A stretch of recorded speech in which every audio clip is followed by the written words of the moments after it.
Hi అండి, అందరికీ నమస్తే. నేను మీ Sujatha. Welcome back to Sujatha pressure cooker. ఈరోజు వీడియోలో పిల్లల నుంచి పెద్దవాళ్ళు కూడా ఇష్టంగా తినే the best evening snacks recipe వచ్చేసి వెజ్ స్ప్రింగ్ రోల్స్ని మీతో షేర్ చేసుకోబోతున్నానండి. చాలా ఈజీ వేలో చూపించబోతున్నానండి. జనరల్గా సమోసాలు చేయాలన్నా లేదా స్ప్రింగ్ రోల్స్ చేయాలన్నా వాటిపైన ఉండే లేయర్స్ కోసం సీడ్స్ చేసేటప్పుడు మందంగా వచ్చేస్తుంటాయి. సో అలా కాకుండా పలసగా లేయర్ని ఎలా చేసుకోవచ్చో ఇప్పుడు ఈ వీడియోలో క్లియర్గా సింపుల్ వేలో చూపించబోతున్నానండి. ఎవరైనా కూడా చేసేయవచ్చు. సో మరి లేట్ చేయకుండా టేస్టీగా స్ప్రింగ్ రోల్స్ని ఇంట్లో ఈజీగా ఎలా చేసుకోవచ్చో చూసేద్దాం రండి. మీరు మన ఛానల్ని ఫస్ట్ టైం చూస్తున్నట్లయితే తప్పకుండా లైక్ చేసి సబ్స్క్రైబ్ చేసుకోండి. ఫస్ట్ ఈ వెజ్ స్ప్రింగ్ రోల్స్ కోసం స్టఫింగ్ని తయారు చేసుకుందాం. స్టవ్ మీద ప్యాన్ పెట్టుకొని అందులోకి 1 టేబుల్ స్పూన్ దాకా ఆయిల్ వేసుకోండి. ఆయిల్ హీట్ అయిన తర్వాత సన్నగా కట్ చేసి పెట్టుకున్న 1 పచ్చిమిర్చి తరుగును వేసుకొని కొద్దిగా ఫ్రై చేయండి. పచ్చిమిర్చి లైట్గా వేగిన తర్వాత 1/2 కప్పు దాకా సన్నగా కట్ చేసి పెట్టుకున్న ఉల్లిపాయ ముక్కలను వేసి లైట్గా గోల్డెన్ కలర్ వచ్చే అంతవరకు ఫ్రై చేసుకోండి. ఉల్లిపాయలు ఇలా వేగిన తర్వాత ఇందులోకి 1 టేబుల్ స్పూన్ దాకా అల్లం వెల్లుల్లి పేస్ట్ వేసుకొని పచ్చివాసన పోయే అంతవరకు ఫ్రై చేసుకోండి. నెక్స్ట్ ఇందులోకి 1/2 కప్పు దాకా సన్నగా కట్ చేసుకున్న క్యారెట్ ముక్కలు వేసుకోండి. నెక్స్ట్ ఇందులోకి 1/2 కప్పు దాకా పచ్చి బఠానీని వేసుకోండి. తర్వాత ఇందులోకి 1/2 కప్పు దాకా స్వీట్ కార్న్స్ వేసుకోండి. ఈ స్టఫింగ్కి యూజ్ చేసిన వెజిటేబుల్స్ ఇవే వేయాలని లేదండి. మన ఇంట్లో ఏవి అవైలబుల్గా ఉంటే అవి వేసుకోవచ్చు. ఇలా వెజిటేబుల్స్ అన్నీ వేసిన తర్వాత ఇందులోకి 1/2 టేబుల్ స్పూన్ దాకా పసుపు, రుచికి సరిపడా ఉప్పు వేసి వీటన్నిటిని కూడా ఒకసారి బాగా కలిపేసి మూత పెట్టి వెజిటేబుల్స్ అన్నీ కూడా లైట్గా ఉడికే అంతవరకు ఉడికించుకోవాలి. ఇలా వెజిటేబుల్స్ అన్నీ సాఫ్ట్గా ఉడికిపోయిన తర్వాత ఇందులోకి 1 టేబుల్ స్పూన్ దాకా కారం, 1/2 టేబుల్ స్పూన్ దాకా గరం మసాలా పొడి, 1/2 టేబుల్ స్పూన్ దాకా చాట్ మసాలా పౌడర్ వేసుకొని ఒకసారి అంతా బాగా కలిపేసుకోండి. ఇప్పుడు ఇందులో 1/2 కప్పు దాకా నీళ్లు వేసి మంటను మీడియం ఫ్లేమ్లో పెట్టి కొంచెం ఉడికించుకోండి. ఇలా నీళ్లు కొంచెం దగ్గర పడుతున్నప్పుడు ఒక మ్యాషర్ తీసుకొని లైట్గా మ్యాష్ చేసుకోండి.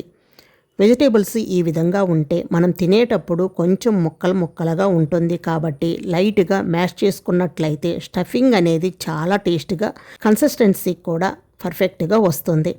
ఇక్కడ ఈ వీడియో క్లిప్లో చూపించిన విధంగా ఇలా మ్యాష్ చేసుకున్న తర్వాత ఫైనల్గా సన్నగా కట్ చేసి పెట్టుకున్న కొద్దిగా కొత్తిమీరను వేసుకొని ఒకసారి కలిపేసుకొని స్టవ్ ఆఫ్ చేసుకొని ఈ స్టఫింగ్ను మొత్తాన్ని కూడా ఒక బౌల్లోకి తీసుకొని పెట్టుకోండి. వెజిటేబుల్స్ రోల్స్ కోసం కావలసిన స్టఫింగ్ అయితే రెడీ అయిపోయింది. ఇప్పుడు మనం పైన ఉండే లేయర్ కోసం సీడ్స్ ప్రిపేర్ చేసుకోవాలి కాబట్టి దానికోసం బ్యాటర్ని ఎలా తయారు చేసుకోవాలో చూసేద్దాం రండి. దానికోసం ఒక మిక్సింగ్ బౌల్ తీసుకొని అందులోకి 1/2 కప్పు దాకా మైదా పిండి వేసుకోండి. అదే కప్పుతో 1/2 కప్పు దాకా కార్న్ఫ్లవర్ను కూడా వేసుకోండి.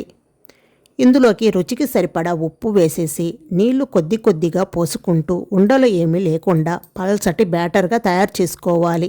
విస్కర్తో ఇలా బీట్ చేసుకుంటూ బ్యాటర్ని ప్రిపేర్ చేసుకుంటే ఎక్కడ కూడా ఉండలు అనేవి లేకుండా ఇలా స్మూత్ బ్యాటర్ అనేది తయారవుతుందన్నమాట. సో ఇక్కడ చూపిస్తున్న విధంగా ఈ కన్సిస్టెన్సీలో బ్యాటర్ తయారు చేసుకున్న తర్వాత స్టవ్ మీద నాన్ స్టిక్ కళాయిని పెట్టుకోండి.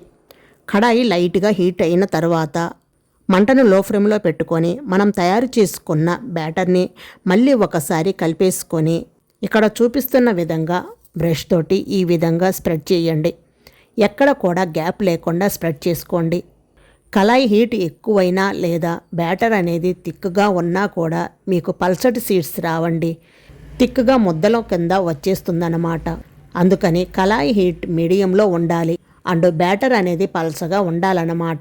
అది ఒక్కటి చూసుకోండి, జాగ్రత్తగా సరిపోతుంది.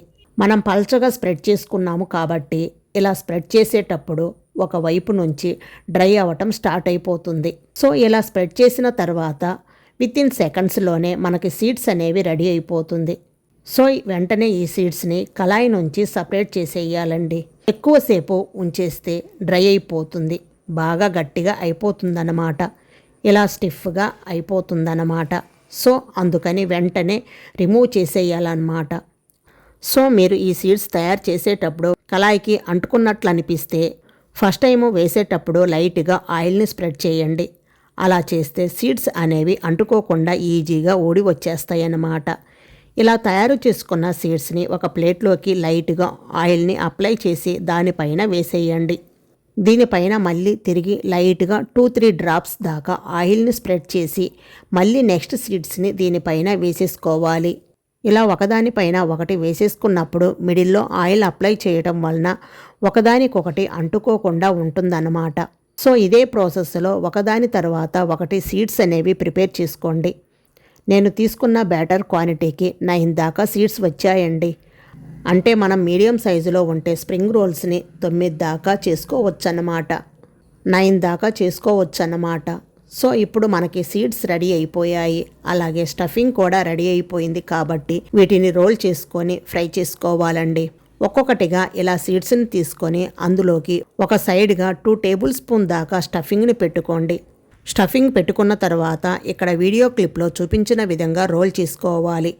రోల్ చేసేటప్పుడు ఈ సీడ్స్ అనేవి స్టిక్ అవ్వటం కోసం నేను ఇక్కడ మైదా పేస్ట్ని యూజ్ చేస్తున్నాను. జస్ట్ మైదా పిండి అలాగే వాటర్ని కలిపి దానిని యూజ్ చేయవచ్చు. లేదంటే మనం ఆల్రెడీ ప్రిపేర్ చేసుకున్న బ్యాటర్ ఉంది కదండి, ఆ బ్యాటర్ని కొద్దిగా పక్కకు తీసేసైనా దానిపైన వాడుకోవచ్చు. సో ఈ విధంగా లైట్గా ఎక్కడ కూడా గ్యాప్లేమీ లేకుండా అన్నింటినీ కూడా రోల్ చేసుకొని ఫ్రై చేసుకోవాలండి. ఇలాగే 1 by 1 అన్నీ రోల్ చేసుకొని పక్కన పెట్టేసుకోవాలి. ఇలా మొత్తం రోల్ చేసుకున్న తర్వాత ఫ్రై చేసుకోవటం కోసం డీప్ ఫ్రైకి సరిపడా ఆయిల్ పోసేసుకొని ఆయిల్ వేడైన తర్వాత ఆయిల్కి పట్టేటట్లుగా 3 లేదా 4 స్ప్రింగ్ రోల్స్ని ఆయిల్లో వేసుకొని ఈవెన్గా గోల్డెన్ కలర్ వచ్చే అంతవరకు ఫ్రై చేసుకోవాలి. మీడియం ఫ్లేమ్లోనే పెట్టుకొని నిదానంగా ఫ్రై చేసుకోండి. లో ఫ్లేమ్లో పెడితే ఆయిల్ పీల్ చేస్తాయి, హై ఫ్లేమ్లో పెడితే పైన వేగుతాయి, లోపల వరకు కుక్ అవ్వదన్నమాట. సో అందుకని మీడియం ఫ్లేమ్లో పెట్టుకొని ఫ్రై చేసుకొని పక్కకు తీసేసుకోండి. అంతేనండి, క్రిస్పీగా లోపల సాఫ్ట్గా ఎంతో టేస్టీగా ఉండే వెజ్ స్ప్రింగ్ రోల్స్ రెడీ అయిపోయాయండి. ఇదే ప్రాసెస్లో మీరు సమోసా కూడా చేసుకోవచ్చు. ఇలాగే మిగిలినవి అన్నీ కూడా ఫ్రై చేసి తీసుకోండి. సో ఈ వీడియో చూసిన తర్వాత వెజ్ స్ప్రింగ్ రోల్స్ చేసుకోవటం చాలా ఈజీ అనిపించింది కదా. మరి మీరు ఎప్పుడు ఇంట్లో ట్రై చేస్తున్నారు? ట్రై చేసిన తర్వాత మీకు టేస్ట్ ఎలా అనిపించిందో నాకు కామెంట్ రూపంలో తప్పకుండా తెలియచేయండి. వీడియో నచ్చితే లైక్ చేసి మీ ఫ్రెండ్స్ అండ్ మీ ఫ్యామిలీ మెంబర్స్కి షేర్ చేయండి.